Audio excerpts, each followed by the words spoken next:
Chorrahalar mavzusi bo'yicha imtihon uchadigan savollardan bittasini sizlar bilan ko'rib chiqamiz.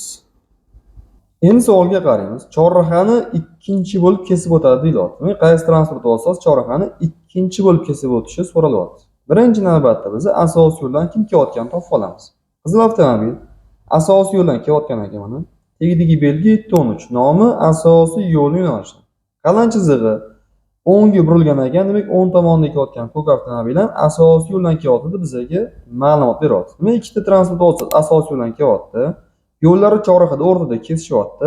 Ana shu sababli ikkalasining o'rtasida o'zaro o'ng qo'l qoida ishga tushadi. O'ng tomondagi ko'k avtomobil chorrahani birinchi kesib o'tadi. O'ng tomonda va asosiy yo'lda bo'lgani uchun ikkinchi bo'lib ikkinchi asosiy yo'lga kelayotgan qizil avtomobil chorrahani kesib o'tishi mumkin bo'ladi. Endi qolgan transportlarga qaraymiz. Sariq yo'l beringdan kelyapti, yashil ham yo'l beringlik tomonidan kelyapti. Ikkalasi ham ikkinchi darajali yo'l.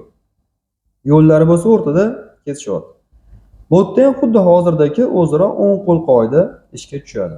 O'zaro o'ng tomonda sariq 3-chi o'tar ekan, yashil chorraha 4-chi kesib o'tar ekan. Demak, ikkita asosiy yo'lda o'zaro o'ng qo'l qoida ishlab, birinchi, ikkinchi o'tishyapti. Ikkita ikkinchi darajali yo'lda ham o'zaro o'ng qo'l qoida ishlab, 3-chi, 4-chi chorrahani kesib o'tishyapti. Savolda ikkinchi kim kesib o'tadi deyilyapti. Ikkinchi bo'lib qizil avtomobil kesib o'tadi desak, to'g'ri javob bo'lar ekan. Videoni haydovchilik guvohnomasiga o'qiyotgan tanishlaringizga yuborib qo'ying.